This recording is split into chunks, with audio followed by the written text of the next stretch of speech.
ॐ नमः श्रीदेव्यः। ॐ नमः श्रीदेव्यः। ॐ नमः श्रीदेव्यः। यदर्चाभावेन प्रमुदितमना दर्दुरिह क्षणादाशित स्वर्गी गुणगण समृद्ध सुखनिधि लवन्ते सद्भक्ता शिव सुख समाजम किमु तदा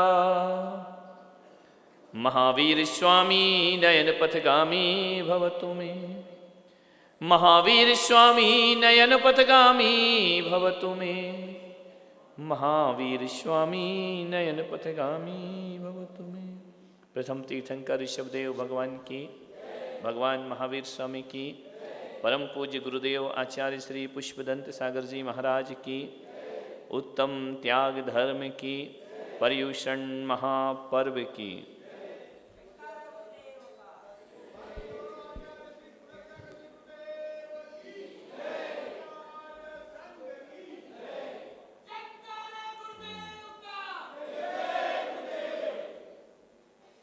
प्यारी प्यारी भव्यात्माओं,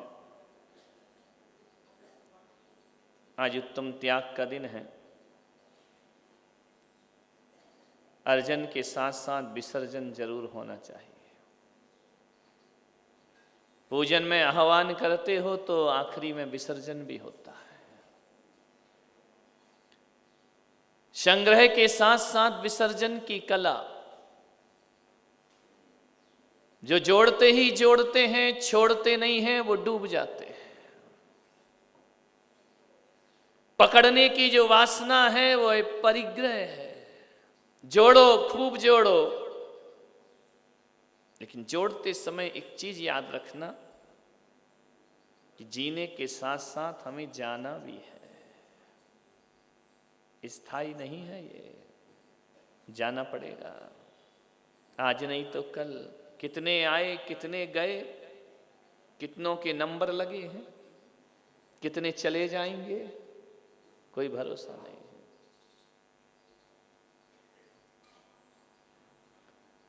इसलिए संसार में जो कुछ भी करो, एक चीज का ध्यान रखना कि मिटना जरूर है, खत्म जरूर होना है।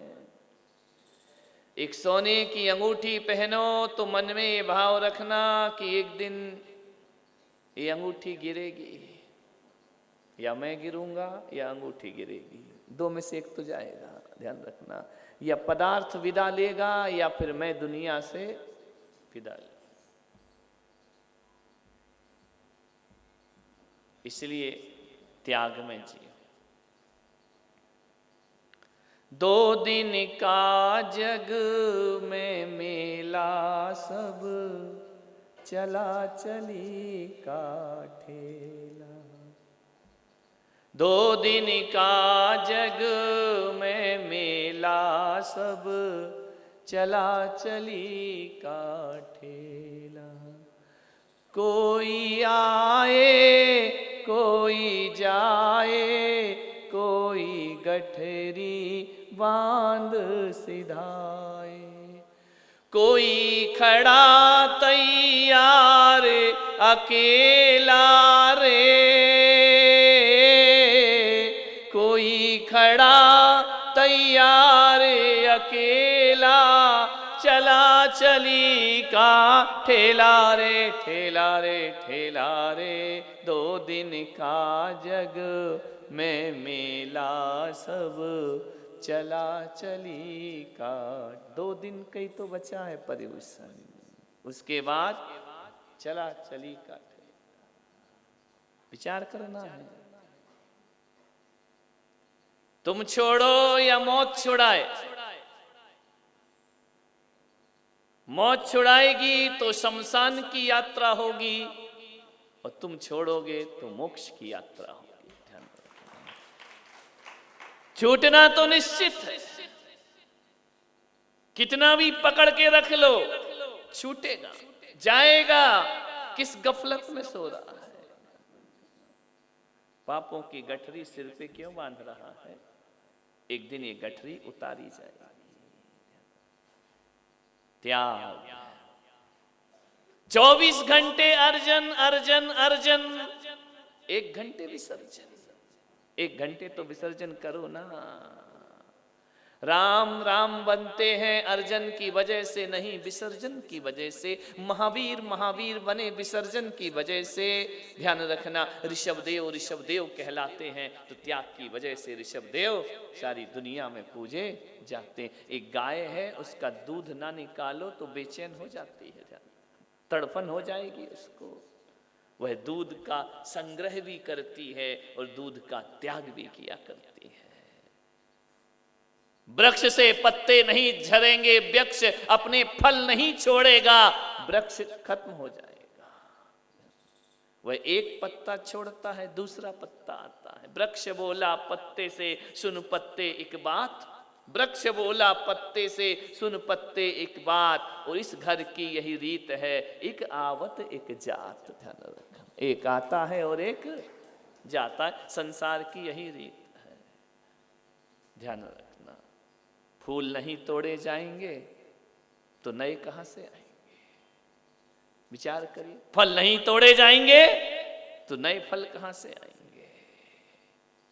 ध्यान रखना, जिन कुओं से पानी नहीं निकाला जाता है ना, वो कुएं सड़ जाया करते हैं। उनकी पानी में दुर्गंध आती है, उसमें कीड़े पड़ जाया करते हैं। वह पानी पानी नहीं रह जाया करता है। जो कुआं रोज रोज पानी देता है, वो कुआं निर्मल बना रहता है, पवित्र बना रहा करता है। आज कुएं नहीं है देश में, बड़ी आफत है कुएं वाले महाराजों की। पहले पूछना पड़ता है, समाज तो छोड़ो, कुआं है या नहीं है? ध्यान रखना, पानी नहीं निकलता है, पानी सड़ जाता है।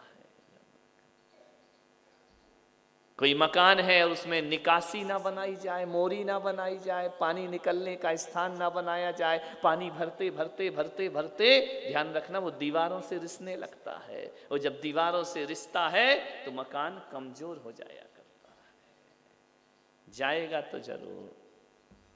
एक बात मालूम है, जो वृक्ष अपने फलों को लुटाते हैं ना, उनमें हर साल फल आते हैं। जो पौधे फूलों को लुटाते हैं, उनमें हर दिन नए फूल आ जाया करते हैं। विचार करना। और जो लोग, ऐसी भी वनस्पति है, एक वनस्पति वो है जो रोज लुटाती है, और एक वनस्पति वो है जो रोज छुपा के रखती है। ध्यान रखना, जो छिपा के रखती है वो जमीकंद होते हैं, वो रोज नहीं लुटाते हैं, वो अपने फलों को छिपा के रखते हैं। और एक बड़े मजे की बात है, जो वृक्ष आकाश से बातें करते हैं, वो ऊंचाइयां इसलिए पाते हैं कि फलों को लुटाते हैं, फूलों को लुटाते हैं। और जमीकंद जमीन के अंदर इसलिए रहता है, वो लुटाता नहीं, वो लूटना चाहता है, वह बटोर के रखना चाहता है। तो जो फल रोज लुटाता है वह वृक्ष जिंदा रहता है, और जो जमीकंद अपने फलों को छिपाता है वह जड़ से उखाड़ा जाता है। जड़ से उखाड़ लिया जाता है उसको। जमीकंद जड़ से उखड़ता है, क्योंकि वो अपने फलों को देना नहीं चाहता है, वह दबा के रखना चाहता है। ऐसे शास्त्रों में लिखा है, कंजूसों से आहार नहीं लेना। तो कंजूस केवल आदमी ही नहीं होता है, वनस्पति भी कंजूस होती है।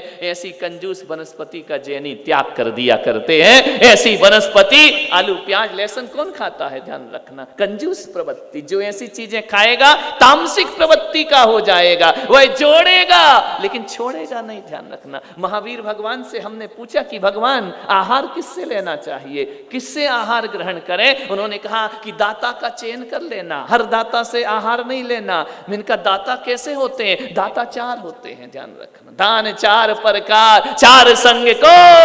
आज त्याग का धर्म है और दान की महिमा पूजा में गाई गई, क्योंकि त्याग मुनि करते हैं, दान श्रावक करता है। ध्यान रखना, आपका धर्म दान का धर्म है। 4 प्रकार के पात्र होते हैं। एक होता है कंजूस, और एक होता है मक्खी चूस, ध्यान रखना, और एक होता है उदार, और एक होता है दाता। 4 चीजें हैं। कंजूस जानते हैं कौन होता है? कौन है कंजूस? बोलो, कंजूस आदमी कौन होता है? जो सिर में तेल भी नहीं लगाता। मेरे भाई, मैंने देखा है एक सेठ को, इतना कंजूस कि कि एक बच्चा मेरे दर्शन को आया, सेठ गया, और बेटा तेरे क्या हाल चाल है, कैसा है, पढ़ाई लिखाई कैसी चल रही। बच्चा सोच रहा है कि बाबा जी दादाजी हाथ फेर रहे, वो हाथ नहीं फेर रहे, उसका तेल लेके अपने पे लगा रहे हैं। ऐसे भी कंजूस लोग हैं धरती पे, जो अपना तेल भी नहीं लगा सकते अपने शरीर में। ऐसे भी कंजूस लोग हैं इस धरती पर। भगवान महावीर ने कहा कंजूसों से आहार नहीं लेना। ध्यान रखना, कंजूस बहुत खतरनाक आदमी है, वह सब कुछ दे देगा। वो कंजूस कौन होता है जानते हो? ना खुद खाता है ना दूसरों को। बुंदेलखंड में कहते सड़मक जाए कुटुंब नहीं खाए। ध्यान रखना, जोड़ जोड़ के रखो, सड़ना है तो सड़ जाए पर किसी को खाने नहीं देंगे। वो कंजूस लोग हुआ करते हैं। पड़ा पड़ा मर रहा और हाय हाय कर अस्पताल में डला है। बड़ा बेटा कहाँ है? यहीं खड़ा हूं। छोटा बेटा कहाँ है? यहीं खड़ा हूं। बेटी कहाँ है? पापा जी यहीं खड़ी हूं। पत्नी कहाँ है? यहीं खड़ी हूं। बोले कमबख्त, तो जब सब यहीं खड़े हो तो दुकान पे कौन है? मर रहा है, दुकान की पड़ी है। ये कंजूस लोग जोड़ जोड़ के मर जाते हैं, छूटता नहीं है। ध्यान रखना, बड़े कंजूस हैं दुनिया में। ध्यान रखना, दो तरह के अमीर होते हैं। एक वो होते हैं अमीर जो जोड़ जोड़ के अमीर बनते हैं, और एक वो होते हैं जो कमा कमा के अमीर बना करते हैं। ध्यान रखना, जो जोड़ जोड़ के बनते हैं छोड़ नहीं सकते हैं। चमड़ी जाए पर दमड़ी, ऐसे लोगों की संपदा नाश को प्राप्त हो जाती। धन के तीन ही रूप हैं, दान, भोग और नाश। या तो दान करो, भोग करो, नहीं तो तीसरी दशा तो ऑटोमेटिक हो जाएगी, करना नहीं पड़ेगी। अपने आप सर्वनाश तो लक्ष्मी का होना ही होना है। अंत में सर्वनाश है। कुछ लोग इतने कंजूस हैं, न दान कर पाते हैं न भोग कर पाते हैं, जोड़ जोड़ के मर जाते हैं। सांप की तरह कुंडली मार के बैठेंगे। ध्यान रखना, मरने के बाद फिर ऐसे ही नागिन डांस होगा जो अभी हुआ था। ध्यान रखना, ऐसे ही डसेगी। ध्यान रखना, जोड़ जोड़ के मत मारो, सब कुछ छूट जाता है। ये कंजूस लोग होते। एक होता है मक्खी चूस। मक्खी चूस जानते हो? चाय में मक्खी गिर जाए, समझ में आ गया क्या? मक्खी मेरी थोड़ी भी चाय बची है तो चूस लेगा। ध्यान रखना। एक आदमी था औरंगाबाद का। अब तो बताओ, अब तो आधा चौमासा हो गया, क्या कर लोगे तुम मेरा? और अब तो मैं तुम्हारे दिल में रहने लगा, अब डरने की कोई बात ही नहीं है। ध्यान रखना, अब काहे को डरे? ध्यान रखना। कल आए महामंत्री जी, बोले कि शुरू शुरू में तो हमें डर लगता था, आप बड़ी तिरछी निगाह से देखते थे। मैंने कहा अब क्या हो गया? बोले अब दिल दे चुके सनम। ध्यान रखना, विचार करिए, मानने वाला सोचना है आपको। एक सुबह सुबह मोटरसाइकिल से यहीं आ रहा था, ध्यान में, सुबह सुबह मोटरसाइकिल से आ रहा, रुका। सुबह सुबह आते हो 4:30-5 बजे तो अंधेरा रहता है। भागा आ रहा, भागा आ रहा, भागा आ रहा, मक्खी चूस आदमी। ध्यान रखना, भागा आ रहा बैठ करके। और जैसे ही भाग करके आया, रास्ते में अचानक उसने गाड़ी रोकी। गाड़ी रोकी, नीचे उतरा, यूं हाथ धरती पे लगाया, बैठा, फिर आ गया।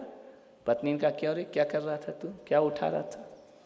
बोले नहीं नहीं कुछ नहीं उठा। अरे बोले चल, गाड़ी रोक के तूने कुछ उठाया है ना? बोले कुछ नहीं उठाया। बोले नहीं कुछ तो उठाया है। बोले यार मौसम ऐसा ठंडी का है, सुबह सुबह लोग ऐसा थूकते हैं, लगता कि चवन्नी डली हो। ध्यान रखना।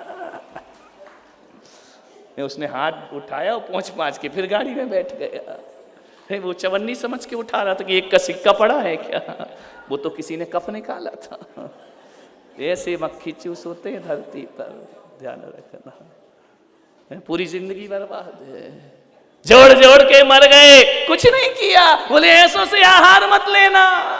ध्यान रखना, चौका लगाया, मीठा बन गया, नमकीन बन गया, डिब्बे में बंद कर दो, पूरा मत खाना। बोले क्यों? बोले 3 दिन की मर्यादा है, कल दूसरे महाराज को निपटाएंगे। ऐसे मक्खी चूसों के हाल हैं। ध्यान रखना। बोले ये तला हुआ है ना, फ्राई है, इसमें पानी नहीं है, कल काम आएगा।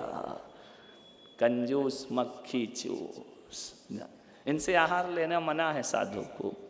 और पता चल जाए किसी कंजूस के घर आहार हुआ तो प्रायश्चित ले लेना, शास्त्रों में लिखा है। कंजूसों का खा के करोगे क्या? अपनी वृत्ति भी वैसी हो जाएगी। अपन ने कंजूसों का आहार खाया है तो आशीर्वाद में भी कंजूसी होगी। फिर ध्यान रखना, जैसा खाओ अन्न वैसा होगा मन, और जैसा पियोगे पानी वैसी निकलेगी वाणी। ध्यान रखना, कंजूसों का मक्खी चूसों का नहीं खाना।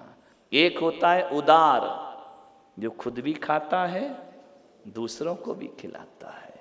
खुद खाएगा और दूसरों को भी खिलाएगा। भगवान कहते ये भी कोई अच्छा आदमी नहीं है, ध्यान रखना, ये भी बेकार है। बोले इससे भी आहार मत लेना। खुद खाएगा दूसरों को खिलाएगा। आहार चल रहे हैं, वो सोच रहा है ये बैठे तो हम खाएं, खड़ा ही है, हे स्वामी हे स्वामी हे स्वामी। अब स्वामी भी लिए जा रहे हैं, वो भी इंतजार कर रहा कि ये बैठे तो हम खाएं। ये उदार आदमी, हम भी खाएं और तुम भी खाओ।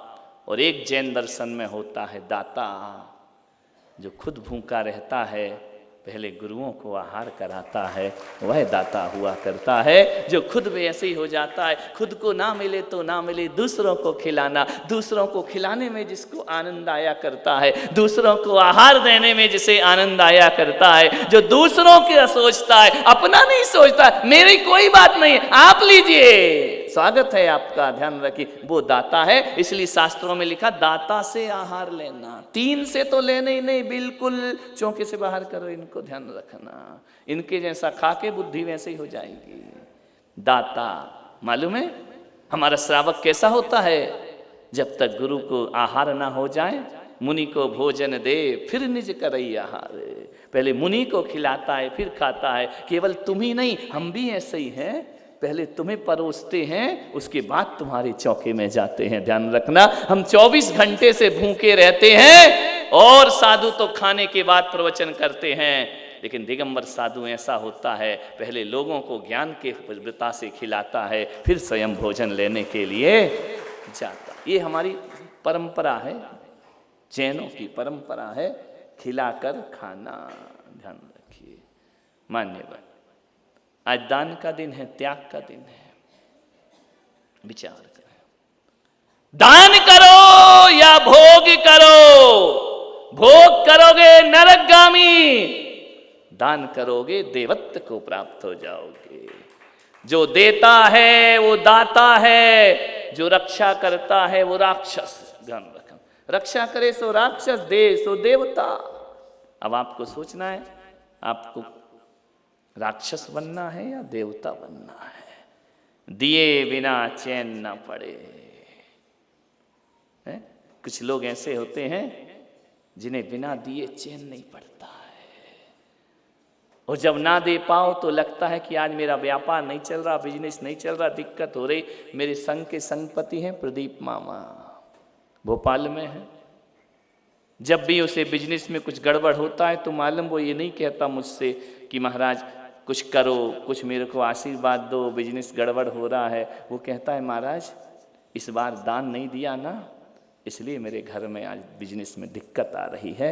सबसे पहले वह दान भेजता है, और उसकी किस्मत तो देखो कि यहाँ दान बोलता है, वहाँ उसके द्वार खुल जाया करते हैं। ध्यान रखिए मान्य। एक समय वह था जब उसके पास कुछ भी नहीं था, बिल्कुल कुछ नहीं। जब से जिनेंद्र भगवान से जुड़ा, तब से उस आदमी ने कभी पलट के नहीं देखा अपनी जिंदगी में। सादा जीवन, सादगी का जीवन, निर्मलता का जीवन। ऐसी जिंदगी पलटी, ऐसी जिंदगी पलटी कि जो कभी किसी मुनि के पास नहीं गया, वो हमारे संघ का संघपति बन करके खड़ा हो जाया करता है। वृत्तियों को बदलो। जब भी उसे कुछ होता है वो यही सोचता है कि मैंने दान नहीं दिया इसलिए अंतराय आ रहा है, मैंने दान नहीं दिया इसलिए लाभ नहीं हो रहा है, मैंने जीवन में पुण्य नहीं किया इसलिए मुझे लाभ की प्राप्ति नहीं हो रही है। विचार करना है आपको, सोचना है। बहुत कम लोग ऐसे होते हैं जिन्हें दिए बिना चैन नहीं आती। मुझे बताया गया, जब मैं पूना गया तो रसिक सेठ धारीवाल जी, वह अपने दरबार लगाते थे, जो भी उनके दर पे जाता था खाली नहीं लौटा करता। उनका नियम था बिना दिए नहीं खाना। ध्यान रखना, देकर ही खाना। उनको एक साध्वी ने नियम दिया था, अपनी आय का कुछ भाग दान किया करो। उन्होंने कहा मैं तो 300 ही रुपये कमाता हूँ, मैं क्या दान करूँगा, मेरे पास तो कुछ नहीं है। बोले, फिर उन्होंने कहा कि इससे ऊपर जो भी आएगा मैं दान करूँगा। और जिस दिन से उनने संकल्प लिया, उस शख्स ने फिर पलट करके नहीं देखा। आज 400 करोड़ रुपए पूरी दुनिया में दान करके लोग 400 करोड़ कमाने में जिंदगी लगा देते हैं, वह दान करके गए, ध्यान रखना। और जब उनके घर में कोई मांगने नहीं आता था ना, तो उस दिन वो व्यथित हो जाते थे, व्याकुल हो जाते थे। और वो अपनी अर्धांगिनी को कहते थे कि आज हमारा पुण्य कम पड़ गया, जो हमारे दर पे कोई मांगने नहीं आया, ध्यान रखना। और आप और कई लोग ऐसे हैं कि मांगने चले जाओ तो ऐसा मुंह बनाते हैं जैसे नीम का काढ़ा पिला दिया हो, ध्यान रखना। ऐसा मुंह बनाते, पैसे मांगने आ गए। एक बात याद रखना, मुनि तुम्हारे घर में आहार लेने नहीं आता, वो आहार के बहाने तुम्हारे लिए स्वर्ग मोक्ष के रास्ते देने के लिए आया करता है, कल्याण किया करता है, तुम्हारा उद्धार किया करता है तुम्हारा। यदि संत ना होंगे, धर्म ना होगा, तो सारी कमाई पापों में चली जाएगी, भोगों में चली जाएगी। आपने कुछ दान कर दिया तो कैसे करना, दान दे मन हरस विशेषे, यह भव जस पर भव सुख। आज ये चक्रवर्ती बनकर आए, कितनी उमंग से नृत्य कर रही थी, ध्यान रखना। जब यहाँ पर दान दे ये मन हरस विशेषे, खींच खींच के जबरदस्ती, जैसे शरीर में से खून निकाला जा रहा हो, ऐसे दानियों का दान मत लेना। करोड़ भी दे तो वापस कर देना कि ना, हमको नहीं चाहिए, हमें हमारी संस्था बर्बाद नहीं करना है, ध्यान रखना। ऐसे लोगों का दान फलता भी नहीं है। कितनी भक्ति से वह नृत्य करते आ रही थी, ध्यान रखना। उसे देख करके मुझे लग रहा था ऐसे ही लोगों के लिए लिखा जाता है, दान दे मन हरस विशेष। दान देकर जो अपना सौभाग्य समझता है, दान देकर जो अपनी किस्मत समझता है, जो अपने को धन्य धन्य मानता है कि आज मेरी चंचला लक्ष्मी जिनेंद्र भगवान की प्रभावना में काम आ गई, मैं धन्य हो गया, वरना ये पैसे मेरे विषय भोग में लग जाते, ध्यान रखना। भोग के बाद तो सर्वनाश होता ही होता है, मान्य सोचना है। आज दान का भी धर्म है और त्याग का भी धर्म है। त्याग बिना कुछ नहीं मिलता। मालूम है, कभी सबसे बड़ा प्रवचन, एक लाइन का प्रवचन है, त्याग बिना कुछ नहीं मिलता। एक सांस लेने के लिए हमें एक सांस छोड़ना पड़ती है, ध्यान रखना। बिना सांस छोड़े तो सांस भी अंदर नहीं जाती है, ध्यान रखना। त्याग तो करना ही पड़ेगा जिंदगी में अपने। बिना त्याग के कुछ भी संयम, कुछ भी जीवन में उपलब्धि नहीं। तैयार रहे, त्यक्तेन भुंजिथा, शास्त्रों में कहा है, त्याग पूर्वक भोग हुआ करता है। मान्य सोचना है। कुछ चीजें दुनिया में ऐसी होती हैं जिनका केवल त्याग हो सकता है, कुछ चीजें ऐसी होती हैं जिनका केवल दान हो सकता है, और कुछ चीजें दुनिया में ऐसी होती हैं जिनका त्याग भी होता है और दान भी होता है। विचार करिए, सोचना है। राग देश का दान कर सकते हो या त्याग? नहीं, किसी को देना, मेरा अपना गुस्सा तुम्हें दान में देता हूं, लेगा क्या वो? राग देश दान में देता हूं, लेगा क्या वो? नहीं ले सकता ना। राग देश का दान नहीं हो सकता है, इनका केवल त्याग होता है। बुरे विचारों का दान नहीं होता है, बुरे विचारों का केवल त्याग हुआ करता है। और दान, ज्ञान को दान में दिया जाता है, अभय दान दिया जाता है, वसति का दान दी जाती है, पूजन में दान दिया जाता है, जिन शासन की प्रभावना में दान दिया जाता है, जिन बिंबम जिनागारम जिन सिद्धांत लेखनम। आचार्यों ने कहा अपना दान 7 जगह देना, 7 के अलावा कहीं मत देना, ध्यान रखना। जिन बिंबम जिनागारम जिन सिद्धांत लेखनम जिन वंदना जिन यात्रा, ध्यान रखना। ये 7 स्थान है दान के, यहीं दान देना चाहिए और कहीं दान नहीं देना चाहिए। जिन शासन में हमारा पैसा लगे, एक अनाज मुंह में जाए तो विष्टा बन जाता है, खेत में जाए तो फसल बन जाता है, और मेरे जिनेंद्र के चरणों में आ जाए तो महापुण्य की राशि बन जाया करता है। ध्यान रखना, हमारा फल बीज कहाँ जा रहा है, विचार करना। मुख में, भोगों में गया वो विष्टा है, ध्यान रखना। जिनेंद्र के पास गया, वह 1000 गुना बन करके वापिस लौटा करता है। पुण्य राशि बन जाया करती है। रुपया पैसा इनका दान भी हो सकता है और इनका त्याग भी हो सकता है। कुछ चीजें ऐसी जिनका दान भी होता है और त्याग भी होता है। दान जरूर अपने जीवन में करिए। क्या जमाना आ गया। कभी कभी ऐसा संयोग बनता है, बिहार में या कहीं रहूं जहां धर्मशाला नहीं होती है तो संतों को गृहस्थ के निवास पे रुकना पड़ता है। मजबूरी है, उनका मार्ग नहीं है। ध्यान रखना, जहां संत निवास हो तो संत को घरों में नहीं, संत निवास पर ही रुकना चाहिए। ध्यान रखना, ये हमारी परंपरा है। लेकिन जहां नहीं होते हैं वहां एक मजबूरी का नाम सोनिया गांधी। ध्यान रखना, महात्मा गांधी नहीं, वो तो गए। समझ में आना, विचार करना है आपको।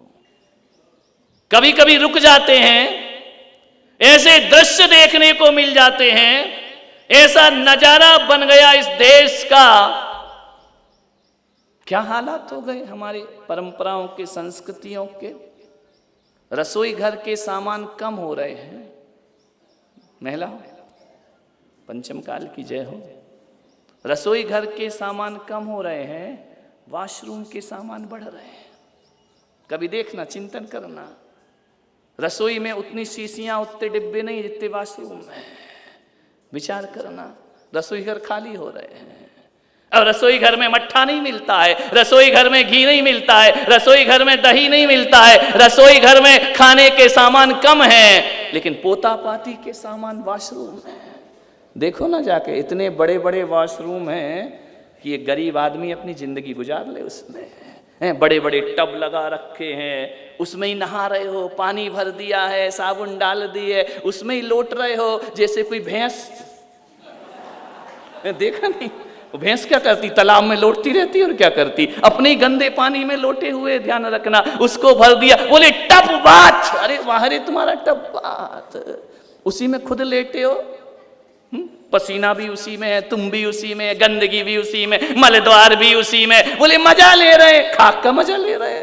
ऐसी तो हमारे गांव में भैंस नाचता आती है। ध्यान रखना, क्यों जानवर बनते हो आदमी हो करके। अरे बाल्टी से लेकर स्नान करो, छने पानी से स्नान करो, क्यों भैंसों की तरह लौट रहे हो अपने बाथरूम में।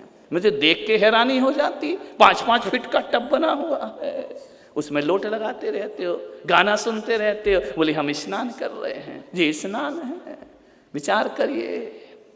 घर की किचन छोटी सी है और टब बात बहुत बड़ा है। मैं तो देख के हैरान हो जाता हूं, इतनी शीशियां, शैम्पू ये और ये, दुनिया भर के कौन कौन सी कंपनी, जितने लोग उतने सबके अलग अलग, उतनी क्रीम, उतना पाउडर, उतनी साबुन। किचन में वो दिखाई नहीं देता है। मान्यवर, रसोई घर खाली हो रहे हैं, वॉशरूम बढ़ रही है। वाहरे नजारे इस देश के। खाने के लिए ढाबे में जाता है, शौच के लिए घर में आता है। बाहरी दुर्भाग्य इस आदमी का। पहले के लोग खाते घर में थे, गंदगी बाहर करते थे, अब ढाबे में खाते हैं और घर में ऐसे चले आ रहे जैसे सुलभ कॉम्प्लेक्स बना रखा हो घर को। क्या दशा है, नजारा तो देखो इस देश का। बोले घर जा रहा हूं, बोले क्यों, बोले पेट गड़बड़ हो रहा है। बोले कहां जा रहा, बोले ढाबे में जा रहा हूं। बोले क्यों, बहुत दिन हो गए घर में खाते, थोड़ा अब 14 के बाद जाएंगे ना ढाबे में, है ना, सब जाएंगे। विचार करिए, सोचना है आपको। बाहरे दुर्भाग्य इस देश का कि खाने की सब्जी फुटपाथ पे मिला करती है, पैरों की चप्पल शोरूम में मिला करती है। इससे बड़ा दुर्भाग्य क्या होगा इस देश का। चप्पल कांच के शोरूम में रखी, ऊंची हील वाली रखी है। कौन बोला महाराज आपको कैसे मालूम? हमको सब मालूम है। ऊंची हील की चप्पल शोरूम में, उसमें लाइट भी लगी हुई है। खाने की सब्जियां देखो, राजा बाजार मंदिर के सामने हाथ ठेले में रखी है। चावल महंगा, सिम कार्ड सस्ता। क्या होगा इस देश का हालात। आदमी को खाने की चीजें महंगी हो रही हैं, तो मोबाइल का सिम कार्ड 10 कितने में मिलता है? अजमेरा 10-12 रुपए में मिल जाता है। कितने में है? फ्री में। धत तेरा सत्यानाश इस देश का। विचार कर, फ्री में मिल रहा है। 365 दिन में एक दिन की एक साड़ी हो तो 365 साड़ी लगेंगी। देखो अलमारी। एक महिला ने नियम लिया, महाराज मैंने कहा 365 साड़ी का नियम ले ले। बोले ठीक है, ले लिया। घर गई, दूसरे दिन आई, बोले नियम वापिस लो। अरे मैंने कहा क्यों? बोले 600 रखी है घर में। तो मैंने कहा कितनी बार पहनती है? बोले एक बार भी नहीं। तो मैंने कहा क्यों रखी हैं? बोले उसमें क्या है, वो फिनाइल की गोलियां हैं। तू तो नहीं पहन रही, गोलियां पहन रही तेरी साड़ी, ध्यान रखना, विचार करना है। क्या? हाँ जो भी हो, तुम्हारी वाइट वाली गोल गोल, मैं क्या जानूं, कपड़े वाले से लफड़ा पूछ रहे तुम भी। मेरे पास कपड़े ही नहीं है, मैं क्या बताऊं क्या होता है। विचार करना, मान्यवर, सोचना है आपको। कहाँ जा रही है दुनिया? कहाँ? वॉशरूम ऐसी लगती है जैसे कॉस्मेटिक की दुकान में आ गए हों, ध्यान रखना। अरे बड़े बड़े मिरर, बड़े बड़े शीशे, धत तेरे की, जहाँ से 1 मिनट में निकल आना चाहिए वहाँ 10 मिनट मजा लेता है। तो वहाँ करता क्या है बैठा बैठा? ऐसा नहाता है, ऐसा स्नान करता है, वहीं अखबार पढ़ रहे हैं बैठ करके, ध्यान रखना। कैसे मन लग रहा उसमें बैठ करके तुम्हारा? आदमी है कि क्या है भाई, समझ ही नहीं आता है, इतना वॉशरूम में मन लगता है। विचार करना है आप मान्यवर। त्याग का दिन है। एक बात याद रखना, त्याग बहुत कठिन लगता है उन लोगों को जिन्हें प्यार नहीं हुआ करता है। ध्यान रखना, त्याग उनके लिए आसान है जिनके भीतर प्रेम होता है। मैं आपसे कहता हूं, प्रेम करना सीख जाओ, त्याग अपने आप आ जाएगा, लाना नहीं पड़ेगा, अपने आप आ जाएगा। आप क्या सोचते हैं कि भरत जी ने 14 वर्ष सिंहासन छोड़ा तो वह त्याग के लिए छोड़ा? नहीं, उनका राम जी से प्रेम था, प्रेम ने त्याग करा दिया। ध्यान रखना है मान्यवर, त्याग नहीं कराता, प्रेम त्याग कराता है। अपना प्रेम विस्तृत करो। यदि राम जी 14 वर्ष के लिए वनवास जाते हैं तो लोग कहते हैं कि पिता की आज्ञा के लिए गए। नहीं, पिता के आदेश के लिए राम नहीं गए। राम को पिता से अटूट प्रेम था, इसलिए उन्होंने 14 वर्ष के लिए वनवास स्वीकार कर। प्रेम के बिना त्याग नहीं होगा, ध्यान रखना। जहां प्रेम है वहां त्याग है, और जहां प्रेम नहीं वहां त्याग नहीं। और बिना प्रेम का त्याग केवल छलावा है, कपट है, दिखावा है। आज मैं नग्न हुआ हूं तो ये मत सोचना कि नग्नता मेरा शौक था, महावीर से मेरा प्रेम था, इसलिए मैंने वस्त्र उतार करके फेंक दिए हैं। ध्यान रख, प्रेम में छूटता है, मालूम नहीं? प्रेमी के लिए तो सब कुछ छोड़ देते हो ना, नहीं छोड़ते हो क्या? अरे ऐसे ऐसे छोरे हैं, 2 दिन की मिली लड़की के लिए 20 साल के माँ बाप छोड़ दिया करते हैं। ध्यान रखना, किसके दम पे छोड़े? माँ बाप के दम पे नहीं, प्रेम के दम। एक प्रेम ही तो है ऐसा जो जीवन में त्याग लेकर के आ जाता है। आप यहां आकर के क्यों बैठे हो, क्यों ये साधना कर रहे हो? कहीं ना कहीं प्रेम है ना, ध्यान रखना।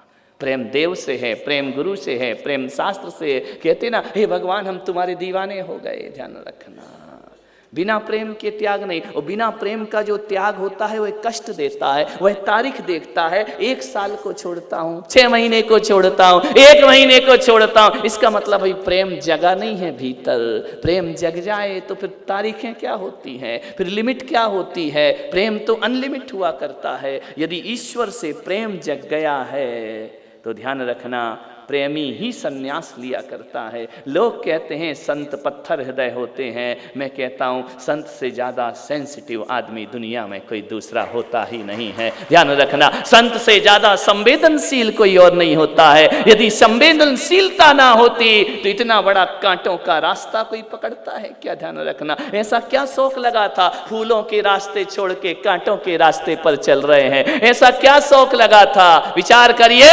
गरीब से गरीब के घर में भी रोटी कपड़ा मकान होता है। लोग कहते हैं खाया कमाया नहीं गया इसलिए महाराज बन गए। अरे कितने भिखारी हैं, महाराज बना के दिखाओ एक आध को, बन जाएंगे क्या? विधवा की जिंदगी जी लेते हैं, दुख जी लेते हैं, और बोलो आरी का बन जाओ तो भाव नहीं हुआ करते हैं। रिक्शा चला लेता है, मेहनत मजदूरी कर लेता है, दुकानों पे काम कर लेता है, उसको बोलो दीक्षा ले लो, उसके भाग्य में नहीं है। दीक्षाएं अभाव से थोड़ी होती हैं, दीक्षा परमात्मा के प्रेम से हुआ करती है। ध्यान रखना, प्रेम में त्याग है। माँ बोले कि रात को 12 बजे दवाई ले आ, तो लड़का नहीं जाए, कहेगा चुपचाप सो जा। और एक लड़की का कॉल आ जाना कि 12 बजे राजा बाजार के मंदिर के नीचे मिलूंगी। माँ रोके तो भी क्या, अरे नहीं नहीं मम्मी अभी आता हूँ, अभी आता हूँ। अरे क्यों जा रहा, 12 बजे पानी गिर रहा है, आग बरसे या पानी, उसे तो जाना है। ध्यान रखना, कौन बुला रहा है, प्रेम। ध्यान रखना, प्रेम में बड़ी ताकत होती है, भावुकता प्रेम नहीं होती है। मैं उस प्रेम की बात नहीं कर रहा हूं कोई भावुकता वाला, वह तो जीवन के दुर्दिन दिखाया करता है। प्रेम तो तृप्ति है, प्रेम बहुत बड़ा विशाल चीज है। बुद्धि से प्रेम नहीं, परमात्मा से प्रेम होना चाहिए। प्रेम पैदा करो, त्याग अपने आप होगा, अपने आप त्याग होगा। जो साधुओं की संगति करते हैं, संतों से प्रेम प्रदर्शित करते हैं, उन्हें छोड़ना नहीं पड़ता, उनका सब छूटते जाता है, छूटते जाता है। तब लो सतसंगति नित्य रहे, जब लो मम संयम चित्त रहे। ध्यान रखना, त्याग तपस्या बिना प्रेम की नहीं हुआ करती। पत्थरों को थोड़ी त्याग मिलता है जिंदगी में। प्रेम की ताकत अपने अंदर पैदा रखोगे तो ध्यान रखना सब कुछ होगा। भरत जी महाराज, देखो प्रेम क्या होता है। माता कौशल्या ने भरत जी को देखा, भरत जी ननिहाल से लौटकर आए, कैकेयी ने वनवास मांग लिया राम के लिए। मालूम है क्या किया, सब घटनाएं तुमको मालूम है। कैकेयी का परित्याग किया राम भरत जी महाराज ने। मैं आज के बाद तुम्हारे इस कक्ष में प्रवेश नहीं करूंगा, 14 वर्ष तक तुम्हारे कक्ष में कभी नहीं आऊंगा, मैं सुबह से तुम्हारा कभी मुंह नहीं देखूंगा। माता कैकेयी, तुझे माता कहने में मुझे शर्म आती है। ध्यान रखना, तूने राम के लिए वनवास मांगा, उस समय तेरी जुबान पे कीड़े ने क्यों नहीं पड़ गए, तेरी जुबान गल क्यों नहीं गई। रामायण को देखो, इतनी गालियां दी होंगी राम ने कि शायद एक स्त्री को भी कोई साधारण व्यक्ति गाली नहीं देता, जितनी गाली भरत जी ने कैकेयी को प्रदान की। जार जार आंसू बहा रही है। कैकेयी क्या सोचती है, बड़ा महत्वपूर्ण प्रसंग है। कैकेयी सोचती है कि जिसे मैंने वनवास दिया, जिसे मैंने वन में भेजा, वो बेटा मेरे पैर छू कर जाता है, और जिसके लिए राज्य मांगा वो मुझे गालियां देता है। कैकेयी को बोध प्राप्त हुआ। ध्यान रखना, तभी तो भरत को राम को मनाने जाती है। अरे जिसके लिए वनवास मांगा, उसने एक क्षण भी मेरी बुराई ना की, और उसने मेरे चरणों में माथा रखा और कहा कि माता आशीर्वाद दे, तेरे वचन को निभा सकूं मैं। ध्यान रखना, मैं धन्य हुआ कि कम से कम तूने 4 पुत्रों में मुझे अपने वचन निभाने योग्य समझा। एक बेटा वो है मेरा, और एक बेटा ये है जिसके लिए सिंहासन मांगा, और वो कहता है कि तेरी जुबान पे कीड़े क्यों ना पड़ गए। ध्यान रखना, भरत जी महाराज यही तो चाहते थे। शब्द तीखे थे। ध्यान रखना, संतों का क्रोध भी उन्नति में कारण हुआ करता है, कल्याण में कारण हुआ करता है। महापुरुषों की कषाय भी कल्याण में कारण होती है। भरत जी ने क्रोध किया। लोग कहते हैं संत पुरुष क्रोध नहीं करते, भरत ने क्रोध किया मां पर। जानते हो क्यों क्रोध किया भरत जी ने? ताकि तुझे समझ में आ जाए कि भरत नहीं, दुनिया में राम ही सही हुआ करते हैं। ध्यान रखना, कैकेयी के मुंह से निकला, भरत तुझसे अच्छा पुत्र तो मेरा राम है, जिसे मैंने वनवास दिया है। भरत जी मन ही मन खुश हुए कि अरे दुर्मति, कम से कम इतनी मति तो तेरे अंदर आ गई ना, इतनी सद्बुद्धि तो तेरे अंदर आ गई, बस यही तो मैं चाहता था। भरत जी बड़े एक अलग व्यक्तित्व है उनका। भरत जी महाराज से कहा गया कि सिंहासन पर बैठो। भरत जी ने कहा मैं सिंहासन पर कैसे बैठूं? गुरु वशिष्ठ ने कहा हम तुम्हें जबरदस्ती बिठाएंगे। भरत जी ने कहा बैठेंगे, क्यों नहीं बैठेंगे। ध्यान रखना, अपने से बड़ों को कैसे मना किया जाता है, यह कला भी आना चाहिए। एकदम से मना करोगे ना तो मर्यादाएं भंग हो जाएंगी। उस परिवार में हर व्यक्ति मर्यादा में जिया है, बड़ों को कैसे मना करे। बोले भरत यदि हम तुमको जबरदस्ती बिठा दे सिंहासन पर तो क्या करोगे? भरत जी ने कहा मैं बैठ जाऊंगा, लेकिन गुरु वशिष्ठ एक बात तो बता दो मुझे। बोले क्या? एक बात मुझे बताओ, कौन कहता है कि मैं त्यागी हूं, मैं लोभी हूं? मुझसे बड़ा लोभी संसार में कोई और नहीं होगा। तुम लोभी हो भरत? हां, मेरे जैसा लोभी, मेरे जैसा तृष्णा वाला दुनिया में कोई नहीं हो सकता है। सारी दुनिया तो तुमको त्यागी कहती है। भरत जी ने कहा मैं भोगी हूं, मैं लोभी हूं। बोले क्यों? बोले इसलिए लोभी हूं कि गुरु वशिष्ठ कितने अंदाज से उन्होंने मना किया है कि मैं सिंहासन पर बैठूंगा, लेकिन एक बात बताओ गुरुजी, लोभी व्यक्ति को ज्यादा चाहिए या कम चाहिए? बोले लोभी को तो ज्यादा चाहिए। तो बोले मैं तो लोभी हूं, मैं त्यागी नहीं हूं, मैं विरक्त नहीं, मैं बैरागी नहीं, मैं बहुत बड़ा लोभी हूं। बोले क्यों? बोले यदि सिंहासन पर बैठूंगा तो मुझे अयोध्या का पद मिलेगा और राम के चरण रखूंगा तो मुझे 2 पद प्राप्त हो जाएंगे। ध्यान रखना, लोभी व्यक्ति तो ज्यादा ही लेता है ना। अब बताओ गुरुदेव, इनमें 2 पद लूं या 1 पद प्राप्त करूं? ध्यान रखिए, यदि मैं बैठता हूं तो अयोध्या का राजा कहलाऊंगा और राम की पादुकाएं यदि इस पे रखता हूं, 1 पद नहीं मुझे 2 पद की प्राप्ति हो जाएगी। वही इस सिंहासन पर बैठेंगे। कितने अच्छे अंदाज से उन्होंने मना किया। ध्यान रखना, विचार करना। लोग हमसे कहते हैं कि दिगंबर साधु त्यागी है। मैं तो नहीं कहता मैं त्यागी हूं, तुम बड़े त्यागी हो, तुम महात्यागी हो। मैं कुछ त्यागी व्यागी नहीं हूं।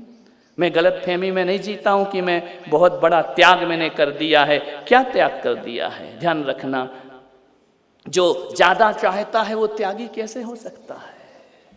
विचार करिए, सोचना है आपको। मेरा लोभ तो बहुत बड़ा लोभ है। मेरा लोभ वो लोभ नहीं है जो तुम्हारा है।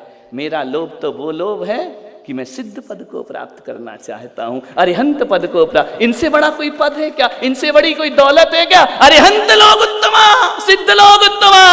ये कहा है कि दौलत लोग उत्तमा, बोला मकान लोग उत्तमा, हीरे मोती लोग उत्तमा, ऐसा बोला है क्या? क्या बोला है? जगत में उत्तम वस्तु कौन है? सिद्ध पद उत्तम है, अरिहंत पद उत्तम है। तो औरंगाबाद वालों में कह रहा हूं, तुम कम त्यागी, तुम ज्यादा त्यागी हो, मैं महात्यागी हूं। एक बात याद रखना, तुमने तुच्छ के लिए सिद्ध को छोड़ा है और मैंने सिद्ध के लिए तुच्छ को छोड़ा है। ध्यान रखना, विचार कर, तुम कितने बड़े त्यागी हो, मेरे से बड़े त्यागी हो, महात्यागी। तुमने बड़ी संपदा छोड़ दी, छोटी संपदा में लगे हुए हो। मैं ज्यादा लोभी हुआ ना, छोटी संपदा छोड़कर बड़े की तरफ बढ़ रहा हूं। कौन लोभी हुआ? ध्यान रखना, मैं या तुम? विचार करो, मैं बड़ा लोभी हूं। मुझे तो बड़ा चाहिए, छोटा नहीं चाहिए। ये सांसारिक सुख नहीं चाहिए, ये पत्नी का सुख नहीं चाहिए, ये बच्चों का सुख नहीं चाहिए, ये परिवार का, ये सब तुच्छ है। इनमें जीवन बर्बाद क्यों करो? यदि मुझे कुछ चाहिए तो शाश्वत सुख की प्राप्ति चाहिए। तुम्हारे सुख छोटे मोटे हैं, हमारे सुख बहुत बड़े हैं। ध्यान रखना, उस बड़े सुख के लिए छोटे को छोड़ना। अब बताओ, बड़े को चाहना और छोटे को छोड़ना, कौन हुआ लोभी? बोलो, हमसे बड़ा कोई लोभी नहीं होगा। तुम भोगी हो ना, हम महाभोगी हैं। ध्यान रखना, तुम तो छोटी छोटी बीचों चीजों को भोग के खुश हो जाते हो। हमको तो चैतन्य का भोग करना है, आत्मा का भोग करना है, सिद्धालय का भोग करना है, अपनी शाश्वत सुख का भोग करना है। कौन भोगी? लोग कहते महाराज त्यागी, मैं कहता महाराज से बड़ा भोगी दुनिया में कोई दूसरा? बोले ब्रह्मचारी। हम कहें कि ब्रह्मचारी? ब्रह्मचारी तो तुम हो। ध्यान रखना, बोले महाराज तो बाल ब्रह्मचारी हैं, अभी मुक्ति वधु आ जाए ना तो झट शादी कर लेंगे उससे। ध्यान रखना, 1 मिनट नहीं लगेगा। और शिवालय में जाकर शिव रमणी से विवाह, शिव रमणी, उसमें रमण करेंगे जीवन भर, अनंत अनंत काल तक। हमसे बड़ा भोगी कौन है? ध्यान रखना, न हमसे बड़ा कोई लोभी है, न हमसे बड़ा कोई भोगी हो सकता है। इनसे बड़ा शाश्वत सुख पाने के लिए ऋषभदेव इन क्षणिक सुखों को छोड़कर चले गए। बड़ा पाने के लिए छोटे को छोड़ दिया। महावीर चले गए, नहीं करूंगा विवाह। बोले क्यों? जो स्त्री मरण धर्मा हो उससे क्या विवाह करना? विवाह तो उस स्त्री से करूंगा जो अजर अमर हुआ करती है। ध्यान रखना, मरण धर्मा महाड़ मास पोटले से क्या भोग करना? ध्यान रखना, भोग करना है तो चैतन्य रस का भोग करो। ध्यान रखिए, लगन सच्ची लग जाए, सत्य पे लगन हो जाए तो झूठा छूट जाता है। एक बात बताओ, कांच के मोती लेकर घूम रहे हैं, कांच के मणिके लेकर, और कहीं हीरा मिल जाए, वो कह दिया जाए हीरा उठा लो, तो कांच की मिट्टी छोड़ना पड़ेगी या छूट जाएगी? बोलिए लोभियो, बोलो, छूट जाएगी ना।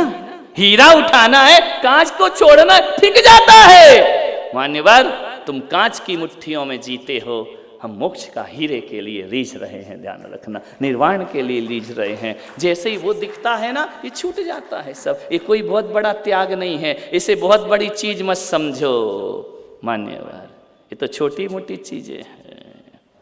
प्रेम पैदा कर, तेरी में तो प्रेम दीवानी, मेरा दर्द न जाने को। मीरा महल छूट गया, मीरा ने महल का त्याग किया था क्या? नहीं, गोविंद के प्यार में ऐसी खोई, महल की सुध-बुध ना रही, ध्यान रखना, वस्त्रों की सुध-बुध ना रही, खाने पीने की सुध-बुध ना रही।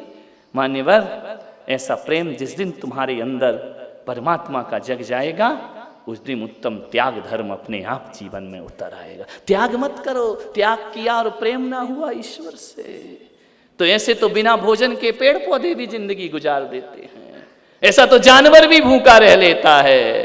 प्रेम नई जगह परमात्मा से, और धूप में खड़े तप कर रहे हो, किस काम का वह तप है? ऐसा तप तो गाय भैंस रोज करती। मैं छत पे खड़ा था, पीछे भैंसें बंधी हुई हैं, ध्यान रखना, पानी गिर रहा था। मैंने पूछा, यहाँ के वो वर्धमान जी हैं, वो भी थे, मैं भी था। मैंने कहा पानी गिर रहा, भैंस यहीं खड़ी रहेगी, इसको छाया नहीं देते? बोले नहीं, इसको कोई फर्क नहीं पड़ता है, इसकी चमड़ी मोटी है।